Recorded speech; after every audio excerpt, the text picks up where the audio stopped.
Assalamualaikum warahmatullahi wabarakatuh. Alhamdulillahi rabbil alamin.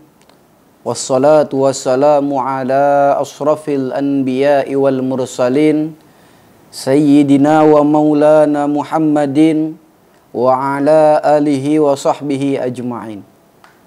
Amma ba'du. Segenap sahabat semuanya, dimanapun kalian berada, semoga senantiasa di dalam rahmat Allah Subhanahu wa ta'ala. Alhamdulillah, tak terasa sekarang kita sudah masuk di hari ke-9 di bulan Ramadan.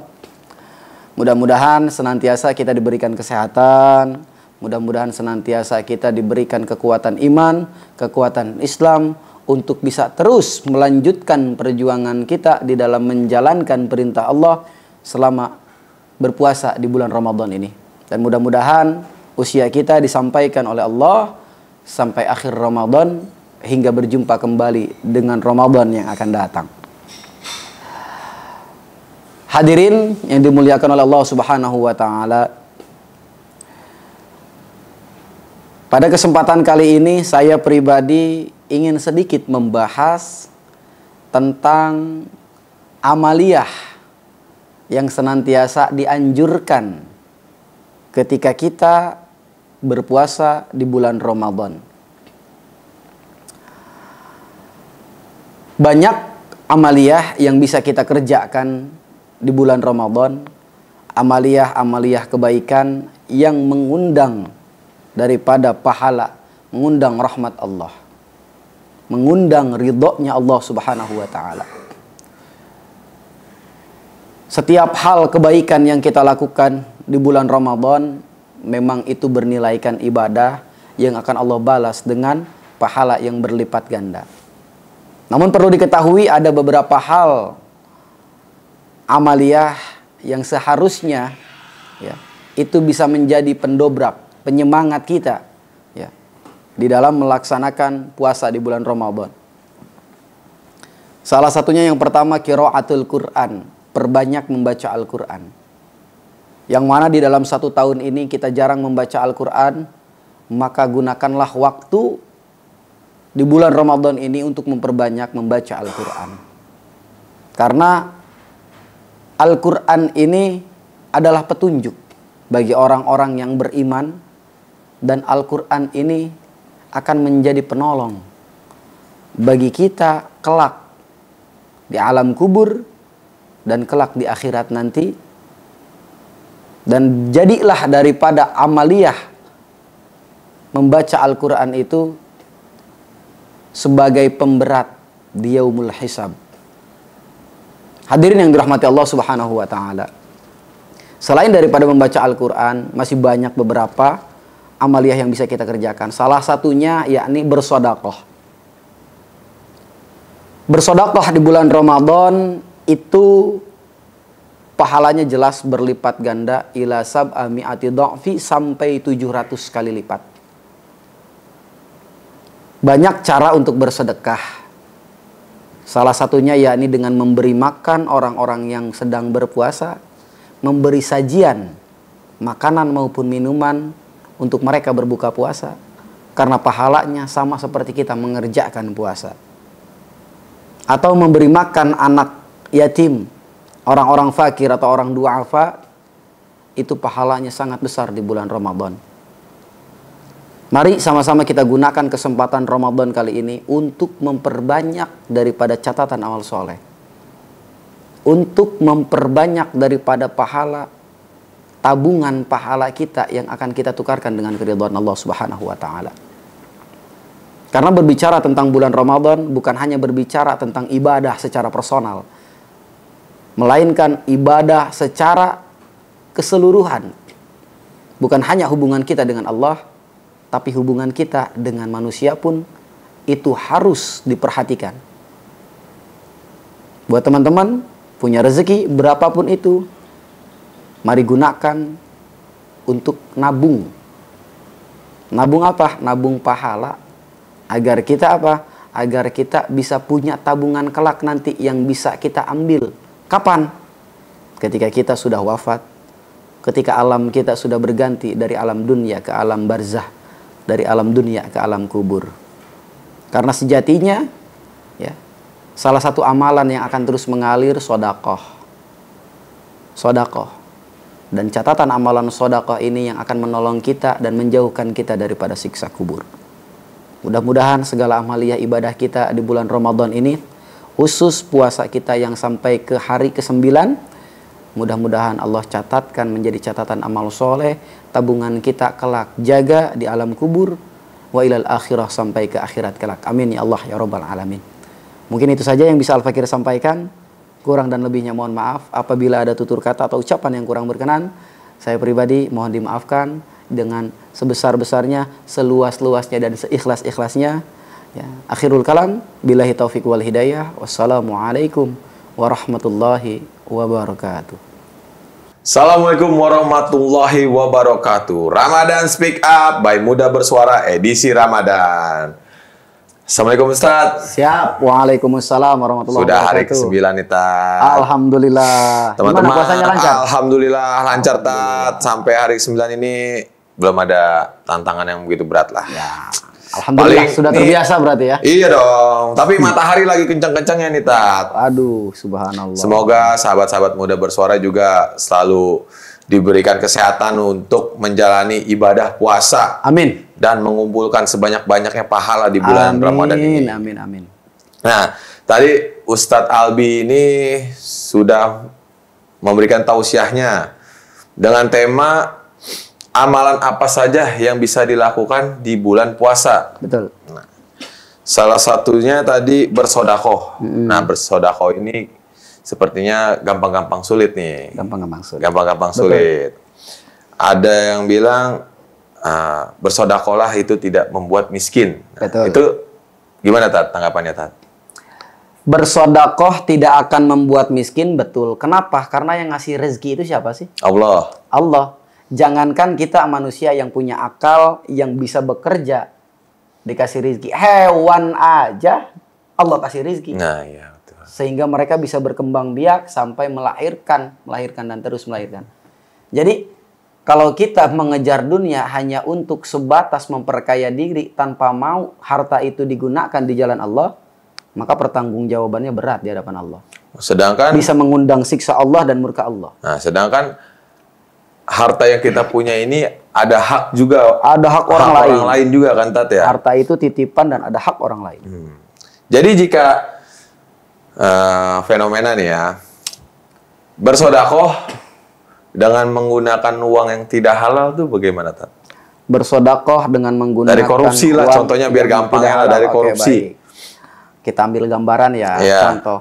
Ada seorang koruptor yang mana dia sadar dengan perbuatannya yang telah mencuri uang rakyat. Iya, dengan sadar. Koruptor, dengan sadar. Nah. Dia tahu bahwa itu perbuatan dosa. Dia ingin menghapus dosanya dengan cara uang korupsi itu disumbangkan atau disodakohkan, maka tetap dihukumnya dosa. Hukumnya dosa. Tapi Ilahnya bagi dari yang mana? menerima, Hah? bagi yang menerima gimana Tat?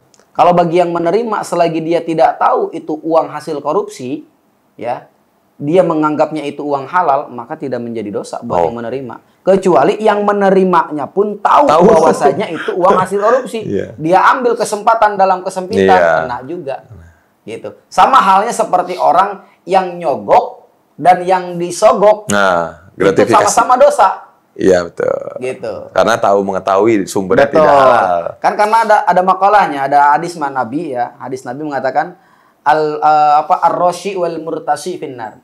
Orang yang nyogok dan orang yang disogok enggak dosa, finnar tapinya. Di neraka tempatnya. Enggak dosa tapi di neraka. Jadi Langsung kalimatnya, penegasannya langsung di neraka. Jadi ketika ada perkataan ini uang haram lah atau uang korupsi, gue sumbangin biar jadi penghapus dosa, itu nggak bisa Tat? Enggak bisa, malah nambah dosanya. Malah Iya. nambah dosanya. Dosa maling. Yang pertama Iya. mencuri. Iya, Bahasa mencuri. kasarnya kayak gitu kan. Cuman bahasa sederhananya, bahasa halusnya koruptor kan begitu. Uang koruptor udah tahu jelas uang haram, sumber haram, dibagikan walaupun niatnya baik tapi sumbernya dari suatu keburukan, maka buruk juga hasilnya. Gitu ya. Buruk juga hasilnya. Sama dengan halnya mengasih nafkah ke anak istri dengan uang haram gitu. Ustaz, ya. Betul. Dagingnya jadi Haram. haram gitu. Haram, betul. Subhanallah. Makanya kalau pengen banyak rizki, salah satu anjuran kata Nabi, kalau pengen banyak rizki itu memperbanyak sodakoh. Sodakoh itu nggak harus gede-gede, 1.000, 2.000, tapi diniatkan karena Allah, itu lebih utama. Kenapa dikatakan seperti itu? Sekarang kalau kita punya duit di zaman sekarang, punya duit misalkan 50.000, paling cukup buat makan 1 kali. Nah, Ustaz, baru keluarga udah habis, Ustaz, itu, Ustaz. Nah, kalau zaman saya dulu, uang Rp200 sampai Rp500 itu bisa buat seharian. Gope, ya. Iya. Sekarang uang 50.000 nggak ada artinya. Nggak ada artinya, Ustaz. Selewat doang, kan begitu. Iya. Beli beras Dan udah itu habis, Ustaz. kebanyakan uang 50.000 kita jajanin yang ujungnya jadi kotoran. Dimakan jadi kotoran, Iya. dimakan jadi kotoran. Kan seperti itu, cuman ngurusin badan. Padahal apa? Kalau kita sedekahkan, itu akan menjadi pemancing datangnya rizki yang lebih besar. Kita bersodakoh, memberi kepada orang yang membutuhkan, itu sama halnya kita sedang memancing rizki yang lebih besar dari yang kita beri. Contoh bagaimana analoginya? Kita mancing. Ya. Kita mancing di laut. Perlu pancingan nggak? Pakai. Perlu. Kalau kita mancing nggak pakai empan, kira-kira dapat ikan nggak? Nggak. Nggak dapat. Nah, uang yang kita keluarkan itu ibaratnya adalah umpan. Oh, iya. Ibaratnya umpan ketika kita memancing. Ketika kita mancing, kita ngarepinnya dapat apa? Umpan. Dapat umpan. Apa dapat hasil yang besar? Dapat ikan. Ah, ikan. Dapat ikan. Ikannya yang segede apa? Besar dong. Yang besar. Ketika kita ingin mendapatkan ikan yang besar, harus ada pengorbanan. Dari mana? Umpan. Iya. Sama hal seperti ketika kita minta rizki sama Allah. Minta dikasih rizki, dilancarin rizki. Tapi kita pelit, nggak mau sedekah. Gimana Allah mau ngasih rizki ke kita? Sedangkan kita nggak memberikan umpan untuk menarik rizki tersebut. Kalau contoh kita mancing di laut, umpannya itu misalkan roti. Yang kita dapetin udang. Iya. Udangnya kita jadiin umpan, kita dapatnya ikan tongkol. Tongkolnya kita jadiin umpan, dapat ikan tuna. Tunanya dijadiin umpan. Makin gede bahasa kita analoginya. Makin gede daripada umpannya, makin gede yang kita dapat. Karena apa? Jaminannya. Bal yazdad. Kata Nabi. Man sodakota, barang siapa yang bersodakoh di jalan Allah, bal yazdad. Maka ditambah. Tapi harus dengan niatkan ini untuk bersedekah ya, Tat, bukan Betul. berniatkan biar dapat imbalan lagi gitu dari Allah gitu. Jangan. Jadi niat kita bersedekah yang baik itu adalah apa? Kita ingin mengeluarkan yang bukan hak kita. Karena harta itu adalah titipan. Harta itu adalah titipan. Ibaratnya Allah nitipin harta ke kita. Hai fulan, ini saya titipkan harta sama kamu. Pada waktunya kamu harus berikan kepada orang-orang di sekelilingmu yang membutuhkan. Kalau kita nggak amanah, kira-kira Allah marah nggak? Marah. Kalau Allah marah bisa nyabut itu rezeki kita kapan aja. Contoh, misalkan, Bang, abang punya motor. Abang punya motor, abang titipin ke orang. Bang, saya nitip motor ya. Tolong dijagain, tolong ditungguin, jangan sampai ada yang rusak. Begitu kita pulang, nyampe ke rumah, nyampe ke tempat parkiran motor kita bempernya nggak ada, bannya nggak ada. Gitu ya. Kira-kira marah nggak kita? Marah. Nggak amanah ya itu orangnya. Karena nggak amanah. Iya. Begitupun itu. Rezeki adalah titipan, amanah dari Allah. Kalau kita nggak bisa amanah, Allah marah, Allah bisa ambil aja. Kapan aja. Ya, contoh koruptor. Ya, yang dengan sangat amat dulu gampang tuh ya. ada tuh koruptornya, mega koruptor. Yang sampai nabrak tiangnya benjol. Ada tuh. Iya kan? Mobilnya nabrak tiang, tapi yang benjol tiangnya. Segede bapau lagi. Ya kan? Ya Allah, ya Rabbana. Nah, yang model-model begitu tuh, jangan diikutin. Jadi, selagi kita masih ada waktu buat bersodakoh, mari kita gunakan kesempatan untuk bersodakoh. Itu kenapa? Karena di dalam kitab Usfuriyah, ya, jutaan manusia, jutaan orang, itu meminta kepada Allah, minta sama Allah, alam kubur ya, jutaan manusia yang sudah berada di alam kubur meminta sama Allah setiap waktu itu, ya Allah hidupkan saya walaupun 1 menit, kembalikan saya ke dunia, berikan kesempatan saya hidup di dunia walau 1 menit, 2 menit atau 5 menit. Lalu Allah bertanya, mau ngapain? Aku pengen beribadah, aku pengen mensodakohkan seluruh hartaku, aku pengen ibadah sholat, pengen puasa, pengen zikir, dan lain sebagainya. Tapi kata Allah, nggak bisa. Waktumu sudah habis. Telat ya, Tat? Udah telat.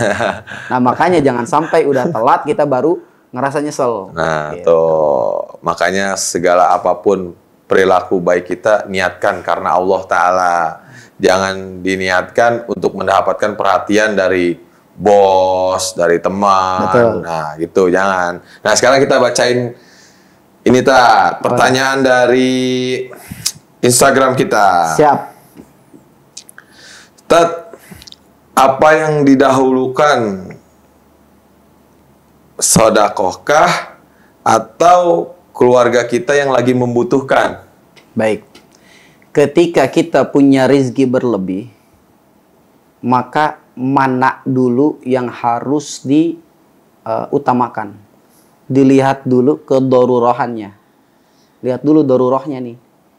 Lebih doruroh yang mana? Lebih yang membutuhkan yang mana nih? Lebih emergensi yang mana gitu bahasanya. Jangan sampai bantu orang tapi keluarga kita. Ya, betul. Jadi bahasanya gini, kita bisa bantu orang tapi kita mengabaikan keluarga kita sendiri, maka dosa. Jangan juga sampai gini, misalkan orang tua kita cuma butuh uang 100.000. Kita punya uang 500.000, kita kasih semuanya 500.000 ke orang tua, sedangkan tetangga kita ada yang kelaparan nih. Iya. Tetangga kita ada yang kelaparan, yang nggak punya beras, bahasanya yang sampai badannya lemes. Maka kalau kita punya rezeki lebih, dibagi dua nggak apa-apa. Alangkah lebih bagus bagi dua nih buat ngebantu orang, nih buat orang tua kita. Tapi tetap secara keutamaan, utamakan ke keluarga, memang. Tapi lihat dulu rezeki darurat. Kalau emang orang itu benar-benar membutuhkan, dan kalau nggak ditolong itu dapat mengancam nyawanya, maka bantu segeralah itu. Gitu. Kecuali juga kalau misalkan orang tua kita kondisinya sama nih, orang tua kita lagi darurat, ini lagi darurat, maka utamakan dulu orang tua. Atau Berarti misalkan keluarga kita. Utamakan dulu dan dilihat dulu mana yang darurat dan membutuhkan. Betul. Yang paling mana membutuhkan, yang paling ya, membutuhkan dulu, seperti itu. Nah, untuk kita tidak bosan-bosan nih mengingatkan followers dan subscriber kita nih untuk like, subscribe, dan share sebanyak-banyaknya ke teman kalian, akan menjadi amal jariah dan mendapat pahala. Melalui jempol kalian, Tuh. kalian share, itu bisa jadi pahala jariah. Karena apa? Karena isi konten ini adalah fastabiqul khairat, mengajak di dalam kebaikan, berlomba-lomba di dalam kebaikan. Satu kali Anda share, ada orang yang mengamalkan, maka pahalanya akan mengalir terus kepada Anda masing-masing. Gitu. Sekarang segmen terakhir yang biasa, kata-kata hari ini dari Ustadz Albi. Gitu, nggak apa-apa, kita todong terus. Todong terus, pusing-pusing ya. Baik. Kesempatan untuk berbuat baik itu tidak akan datang dua kali. Maka gunakanlah kesempatan itu dengan sebaik-baiknya. Semut saja bisa bergotong royong di dalam kebersamaan, di dalam membantu sesama. Masa kita kalah sama semut, sedangkan kita makhluk yang paling sempurna yang Allah berikan akal. Mari raba diri dan mari beramal untuk saling membantu, karena sebaik-baiknya manusia adalah yang bermanfaat untuk sesama. Ustadz Albi Fahlan Jihad. Dan itu mengakhiri episode hari ini. Billahi taufik wal hidayah. Assalamualaikum warahmatullahi wabarakatuh.